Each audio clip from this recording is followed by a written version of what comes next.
tiago base model വണ്ടിക്ക് നമ്മൾ stereo fit ചെയ്യാൻ വേണ്ടി പോകണം. JVCയുടെ ഹെഡ് യൂണിറ്റാണ് നമ്മൾ ഫിറ്റ് ചെയ്യാൻ വേണ്ടി പോകുന്നത്. അപ്പോൾ അതിന് മുമ്പ് ഇങ്ങനത്തെ ഒരു പീസായിരിക്കും നമുക്ക് ഈ വണ്ടിക്കകത്ത് വരുന്നത്. ഈ ഒരു പീസിനെ നമ്മൾ ഒഴിവാക്കിയിട്ട് പകരം ഇങ്ങനത്തെ ഒരു പീസ് നമ്മൾ എക്സ്ട്രാ ആഡ് ചെയ്യും ഇതിനകത്ത്.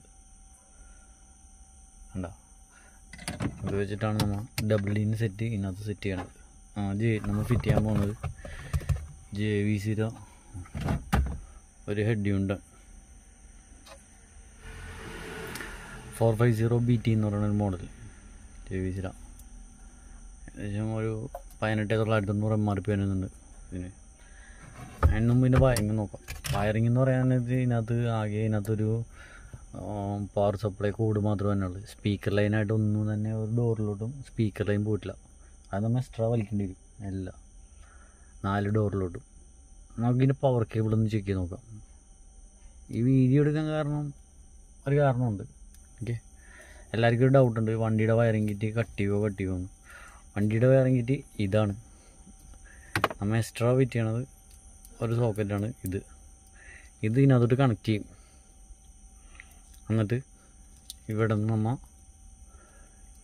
ഹെഡ് യൂണിറ്റിൻ്റെ ലൈൻ കണക്ട് ചെയ്യും. അപ്പോൾ നമ്മൾ വണ്ടിയുടെ വയറിങ്ങായിട്ട് യാതൊരു മുറിക്കുകയോ ലൂപ്പ് ചെയ്യുകയോ അങ്ങനെയൊന്നും ചെയ്യുന്നില്ല. നമ്മൾ ഈ പ്ലസ് ടു കപ്പറായിരിക്കും സോക്കറ്റ്. ഓക്കെ, അതിന് നമുക്ക് ഇതിൻ്റെ പവർ കേബിൾ ഒന്ന് ചെക്ക് ചെയ്യാം. എന്താണ് എൻ്റെ സോക്കറ്റ്, നമുക്കൊന്ന് കണക്ട് ചെയ്യാം.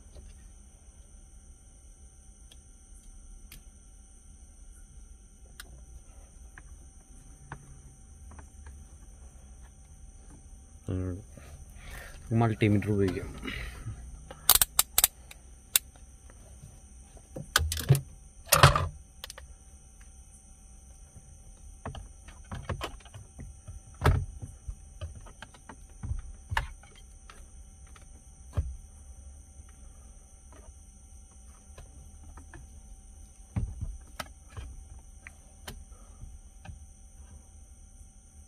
മൾട്ടിമീറ്റർ ഉപയോഗിച്ച് നമുക്ക് ഇതിൻ്റെ പവർ കേബിൾ ഒന്ന് ചെക്ക് ചെയ്യാം.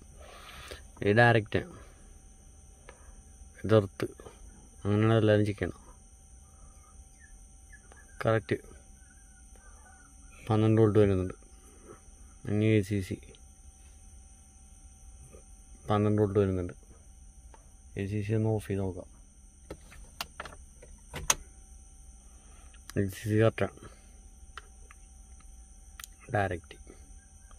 ഓക്കെ, ഇങ്ങനെയാണ് എല്ലാവരും ചെയ്യണം. ഇത് എർത്ത്, ഇത് ഡയറക്റ്റ്, ഇത് ACC. ഈ ഹെഡ് യൂണിറ്റിൻ്റെ ലൈൻ എല്ലാവരും ഇങ്ങനെ തന്നെ എടുത്ത് കണക്ട് ചെയ്യും. ഈ എർത്ത് ലൈൻ വന്നേക്കണത് 12 വോൾട്ട് കാണിക്കണമെന്നുണ്ടെങ്കിലും ഇത് എർത്തല്ല, ഡയറക്റ്റ് എർത്തല്ല. ഇത് വന്നേക്കണത് പാർക്കിൻ്റെ ലൈനാണ്. ഈ എർത്തിൽ വന്നേക്കണം. അതായത് പാർക്കൊന്ന് ഓണാക്കിയിട്ട് നമുക്കൊന്ന് ചെക്ക് ചെയ്ത് നോക്കാം. പാർക്ക് ലൈറ്റ് ഓൺ ചെയ്തു കഴിഞ്ഞപ്പോൾ എന്താ സംഭവിച്ചതെന്ന് വെച്ചാൽ ഇതിനകത്ത് കറണ്ട് പോയി. കറണ്ടില്ല എന്ന് വെച്ചാൽ ഇത് പാർക്കിൻ്റെ ലൈനാണ്. എടുത്തു കൊടുക്കാം. എടുത്തു കൊടുത്തു കഴിഞ്ഞപ്പോൾ 12 വോൾട്ട് വന്നു. അപ്പോൾ ഇതൊന്ന് ശ്രദ്ധിക്കാൻ വേണ്ടിയാണ് ഞാൻ ഈ വീഡിയോ എടുത്തിട്ട്. അപ്പോൾ എപ്പോഴും ഇതിൻ്റെ എർത്ത് മെയിനും കറക്റ്റ് ആണോ എന്ന് ചെക്ക് ചെയ്യുക. വേറെ ഏതെങ്കിലും ലൈനിനകത്ത് കയറി വരുന്നുണ്ടാകും. ഇതിനകത്ത് എർത്ത് എങ്ങനെ വന്നേന്ന് വെച്ചാൽ നമ്മുടെ ഈ ബൾബ് പാർക്കിൻ്റെ ലൈനാണിത്. Plus വയറാണ്, current വയറാണ്. ഇത് ഓഫ് പൊസിഷനിൽ എർത്ത് വരും. ഇത് ഓൺ പൊസിഷനിൽ മാത്രമേ ഉള്ളൂ പാർക്ക് ഓണായി ലൈറ്റ് കത്തി കറണ്ട് വരുള്ളൂ ഇതിനകത്ത്. അല്ലെങ്കിൽ ഇത് പാർക്ക് ലൈറ്റിൻ്റെ സ്വിച്ച് ഓഫ് ചെയ്തിട്ടേക്കണെയാണെങ്കിൽ ഇതിനകത്ത് ആ പാർക്ക് ലൈറ്റിൻ്റെ ബൾബിൽ കൂടി ആ ഒരു എർത്ത് സഞ്ചരിച്ച് ഇതിനകത്തുകൂടി എർത്തായിട്ട് തന്നെ വന്നിരിക്കും. പാർക്ക് ലൈറ്റ് ഓൺ ചെയ്യുമ്പോൾ തിരിച്ച് ഈ വയറിൽ കറണ്ട് വരും. ഈ പ്ലസും മൈനസും ചെക്ക് ചെയ്തിട്ടുണ്ടാവും. ഇവരിങ്ങനെ ചെക്ക് ചെയ്യും. ചെക്ക് ചെയ്യുമ്പോൾ ഇത് കോമൺ ആയിട്ട് എർത്ത് കാണിക്കും. പക്ഷേ ഇത് പാർക്കിൻ്റെ സ്വിച്ചാണ്. ഈ വയർ ഊരിയിട്ട് ഈ നടുക്കത്തെ പിന്നിൽ കണക്ട് ചെയ്താൽ മാത്രമേ ഉള്ളൂ ബ്രൗൺ വയർ ഇത് വരുള്ളൂ. എപ്പോഴും ഇത് ശ്രദ്ധിക്കുക.